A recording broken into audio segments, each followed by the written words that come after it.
TDP జాతీయ ప్రధాన కార్యదర్శి యువనేత నారా లోకేష్ యువగలం పాదయాత్ర 223వ రోజుకు చేరుకుంది. ప్రస్తుతం ఆయన ఎలమంచిలి అసెంబ్లీ నియోజకవర్గంలో పర్యటిస్తున్నారు. ఇప్పటి వరకు నారా లోకేష్ మొత్తం 3074 కిలోమీటర్ల దూరం నడిచారు. నేడు పంచదార్ల క్యాంప్ సైట్ నుంచి పాదయాత్ర ప్రారంభం కానుంది. కాజిపాలెం తిమ్మరాజుపేటలో దళితులతో సమావేశంతో నేటి పాదయాత్ర ముగియనుంది.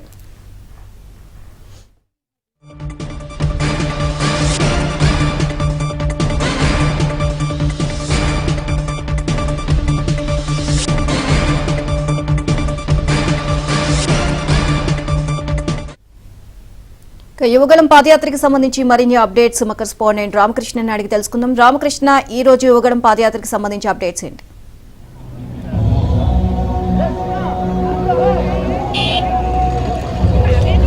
నీలిమ, మనం ప్రజెంట్ అది ఉమ్మడి విశాఖ జిల్లా అయిన అది అనకాపల్లిలో ఉన్నాం. ఇక్కడ యలమంచిల్లోని ఈరోజు నారా లోకేష్ పాదయాత్ర మరి కాసేపట్లో ప్రారంభం కానున్నది. మనం చూడొచ్చు, ఇదే లోకేష్ రాత్రి బస్ చేసిన ప్రాంతం. ఇక్కడ నుంచి మరి కాసేపట్లో కూడాను పాదయాత్ర ప్రారంభం కానున్నది. ఇప్పటి వరకును నారా లోకేష్ 3074 కిలోమీటర్ల పాటు పాదయాత్ర నిర్వహించారు. ఈరోజు 223వ రోజు. అంటే లోకేష్ చూడడానికి, పాదయాత్రలో పాల్గొనడానికి కూడా చాలా మంది స్థానికులు, అలాగే తెలుగుదేశం పార్టీ, జనసేన నేతలు అందరూ కూడా ఇక్కడికి వచ్చారు. ఇక్కడ చాలా మంది ఉన్నారు. ఇక్కడ ఈ సైట్ దగ్గర మరింత సమాచారం ఇక్కడ చాలా మంది ఉన్నారు. వాళ్ళని అడిగి తెలుసు. సార్, ఏంటి సార్ మీరు ఎక్కడి నుంచి వచ్చారు, ఏంటి? మేము వైజాగ్ నుంచి వచ్చామండి. Hindustan ship yard employees welfare association నుంచి మేము వచ్చాం. మేము జనసేన ట్రేడ్ యూనియన్గా మన నారా లోకేష్ గారి యువగల పాదయాత్రలో పాల్గొనడానికి వస్తూ ఆయనకి మేము మా సమస్యలపై మెమోరాండం ఇవ్వడానికి వచ్చాం. మరి 2006లో జాయిన్ అయినటువంటి రిక్రూట్మెంట్ జరిగింది ప్రభుత్వ రంగ సంస్థ అయినటువంటి హిందుస్థాన్ షిప్ యార్డ్లో. మరి ఈరోజు 2006 నుంచి 2014కి ఒక బ్యాచ్ పర్మనెంట్ చేశారు. అలాగే ఈరోజు 2023 వచ్చేసరికి ఇంకా 370 మంది L&M సీరియస్ కార్మికులు మిగిలిపోయారండి. మరి వాళ్ళ పర్మనెంట్ కోసం మేము నారా లోకేష్ గారిని కలిసి ఆయనకు ఒక వినతి పత్రం ఇచ్చి దీని రాష్ట్ర కేంద్ర ప్రభుత్వాల ద్వారా ఆమోదం తెలియజేయాలని చెప్పి మేము ట్రేడ్ యూనియన్గా మేము కోరడం జరుగుతుంది. ఇప్పుడు ఆయన కలిసి మేము మెమోరాండం ఇస్తాం. మరి అలాగే హిందుస్థాన్ షిప్ యార్డ్ ప్రభుత్వ రంగ సంస్థ అయి ఉండి కూడా ఈరోజు ప్రైవేట్ పరం చేయడానికి ఈ కేంద్ర రాష్ట్ర ప్రభుత్వాలు ప్రయత్నాలు చేస్తున్నాయి. దాన్ని కూడా ప్రభుత్వ సంస్థలు కాపాడుకోవాల్సిన అవసరం ఎంతైనా ఉంది. అలాగే ప్రైవేట్ సంస్థలను కూడా ప్రోత్సహించాల్సిన అవసరం ఉంది. కాబట్టి ప్రభుత్వ సంస్థలను కాపాడాలని మేము నారా లోకేష్ గారికి తెలియజేయడం జరుగుతుందండి. అలాగే మీరు చూడొచ్చు, స్టీల్ ప్లాంట్ కూడా ప్రైవేటీకరణ చేస్తున్నారు. వాళ్ళు ఎవరైనా వచ్చారు మీతో పాటు? అంటే వాళ్ళు ఇంకా మాకు కలవలేదండి. వాళ్ళు వచ్చారు, ఇందాక మీట్ అయ్యారు. వాళ్ళు కూడా కలుస్తున్నారు. అది కూడా స్టీల్ ప్లాంట్ కార్మికులు కూడా వస్తున్నారు. చాలా థ్యాంక్స్ అండి. మీరు ఎక్కడి నుంచి వచ్చారు? ఇక్కడే లోకలే స్వామి. మేము చెప్పండి, లోకేష్ పాదయాత్ర నియోజకవర్గంలో విజయవంతంగా జరుగుతుంది కదా, మీకు ఏమనిపిస్తుంది? చాలా అద్భుతంగా జరుగుతుంది స్వామి. ఈ టీడీపీ ఇన్ఛార్జ్ నాగేశ్వరరావు కూడా చాలా బాగా జరుగుతుంది. చాలా అద్భుతంగా జరుగుతుంది స్వామి. ఇక్కడ ఏంటి స్థానిక కూడా సమస్యలు ఏంటి చెప్తున్నారా మీరు లోకేష్ గారికి? స్థానిక మన ఎస్సీజెడ్ గురించి, నిరస్తుల గురించి కూడా అందరి గురించి మాట్లాడి చెప్తున్నాం స్వామి. మీరు చెప్పండి, మీరు ఎక్కడ వచ్చారు, మీరు ఏమి సమస్య చెప్పాలనుకుంటున్నారు? యలమంచిల నుంచి వచ్చామండి. అయితే ఇక్కడ రైతులకి మన తుఫాను వచ్చి చాలా పొలాలన్నీ కూడా మునిగిపోవడం జరిగింది.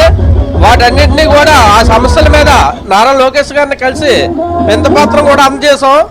అలాగే మాకు ప్రగణేశ్వర గారు ఇక్కడ అందుబాటులో ఉండి మమ్మల్ని అందరినీ కూడా చాలా మాకు ఏ ఆపద వచ్చినా సరే మాతో ఉంటూ ఈ యొక్క యువకాలంలో మా యొక్క యువకులందరూ కూడా చాలా ఇదిగా పనిచేస్తూ నారా లోకేష్ గారిని రేపు రాబోయే రోజుల్లో చంద్రబాబు నాయుడు గారిని సీఎంగా చూడడానికి మేమందరం కూడా సిద్ధంగా ఉన్నామని తెలియజేస్తున్నాం. మాట్లాడడానికి అలాగే స్థానికంగా ఉన్నవారు టీడీపీ నేతలు ఉన్నారు, చాలా మంది ఉన్నారు, జనసేన నేతలు కూడా ఉన్నారు. సార్, ఏంటి మీరు ఎక్కడి నుంచి వచ్చారు, ఏంటి? మేము మునోబాగ్ మండలం నుంచి వచ్చాం. రాష్ట్ర తెలుగు రైతు కార్యదర్శి నేను. గతంలో తెలుగుదేశం ప్రభుత్వం హయాంలో ఉన్నప్పుడు రైతులందరూ కూడా ఎంతో ఆనందంగానూ సుఖ సంతోషాలతోనూ ఉండేవారు. ఏదైనా విపత్తు జరిగితే వెంటనే స్పందించి చంద్రబాబు నాయుడు గారు నష్టపరిహారాన్ని రైతుకు అందించేవాడు. మరి అలాంటి మహానుభావుడు ఈవేళ లేడు. ఈ జగన్ ప్రభుత్వం వచ్చిన తర్వాత రైతు అనేవాడు వ్యవసాయం మర్చిపోయి పూర్తిగా దివాలా తీసి నష్టాల పనిలో ఉన్నారు. మరి అలాంటి మళ్ళీ ప్రభుత్వం రావాలి, రైతుని ఆదుకునే ప్రభుత్వం కావాలని చెప్పేసి మేమంతా కూడా రైతాంగం మునపాక మండల రైతాంగం అందరం కూడా వచ్చి ఉన్నాం. రైతు పచ్చగా ఉండాలంటే ఇలాగ పచ్చగా ఉండాలని ఈ చిహ్నంతో మేమందరం కూడా ఎదురు చూసి వస్తున్నాం. నారా లోకేష్ గారిని కూడా సాధారణంగా మా రైతులందరం కూడా సాధారణంగా పాదయాత్రని ఆహ్వానించడానికి వచ్చాం. మరి ఈవేళ రైతు పరిస్థితి ఎంత దయనీయంగా ఉందంటే ఈ మధ్యకాలంలో వచ్చినటువంటి 3 రోజులు వరుసగా తుఫాను వస్తే పంట పోయిందా ఉందా నష్టపోయావా అని అడిగే నాదులు లేడు. అలాంటి నాదులు లేనటువంటి ఈ రాజ్యాలకు ఇంకా ఎన్నాళ్ళు మాకు ఎన్నాళ్ళకి మోక్షం వస్తుందని చెప్పి రైతులందరూ కూడా ఎదురు చూస్తూ ఉన్నారు. ఒకసారి మీరు చూడొచ్చు, ఇక్కడ రైతులు ఎక్కువ ఉంటారు ఈ నియోజకవర్గంలో అనుకుంటా. మన తుఫాన్ కారణంగా చాలా మీకు ఇబ్బంది కలిగినట్టు నష్టం ఉంది. ఎవరైనా ప్రభుత్వం ఆదుకుందా? అసలు ఇంతవరకు కూడా ఈవేళ జగన్ ప్రభుత్వం ఎక్కడుందో ఎక్కడ నిద్రపోతుందో ఏమీ కూడా అర్థం కాలేదు సార్. ఇప్పుడు రైతాంగం అంతా కూడా నట్టి నోరు కొట్టుకొని రోడ్ల మీద ఏడుతుండ్రు. పంటలన్నీ కూడా పోనాయి, పొలాలన్నీ పోనాయి, మునిగిపోనాయి. మరి గత ప్రభుత్వంలోనైతే రైతుని ఇలాగ అధికారుల్ని నిద్ర పోనీయకుండా వ్యవసాయంలో పంపించి ఆ భూముల పంట నష్టాలన్నీ కూడా ఎంత పోయిందో ఏంటో సర్వ్ చేయించేవారు. మరి రోజు కనీసం మునిగిపోయి రైతులు నట్టి నోరు కొట్టుకొని ఏడుస్తున్నారు. పొలాలన్నీ మునిగిపోనాయి, ధాన్యమన్నీ కూడా ఈవేళ రైతు కుబలైపోయాడు. కానీ ఇప్పటి వరకు కూడా అధికారులు కానీ జగన్మోహన్ రెడ్డి ఎమ్మెల్యేలు కానీ ఎంపీలు కానీ నాయకులు కానీ ఎవరు కూడా స్పందించలేదండి. మరి ఇలాగైతే రైతాంగం అంతా కూడా రోడ్లో పడవలసి వస్తుంది, ఆత్మహత్యలు చేసుకుంటున్నారు. మరి ఇప్పటికైనా ఖండించి ఆ రైతు కనీసం రైతుని పట్టాన ఉన్న ప్రభుత్వం రైతు అంటుంది ప్రభుత్వం, మరి రైతు పట్టాన అయితే లేదు. మరి వీళ్ళు చూడాలని చెప్పేసి మేము ఈ ఏపీఎం ద్వారా మేము కోరుకుంటున్నాం సార్. మీరు ఎక్కడి నుంచి వచ్చారు? మునపా నుంచి అండి.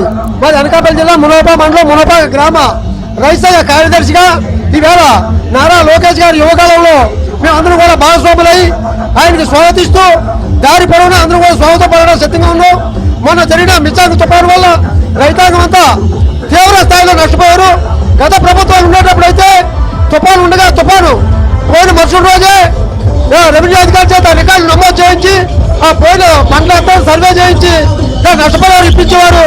కానీ తుఫాను పోయి 10 రోజులు అయినప్పుడు కూడా ఏ అధికారి కూడా స్పందించలేదు.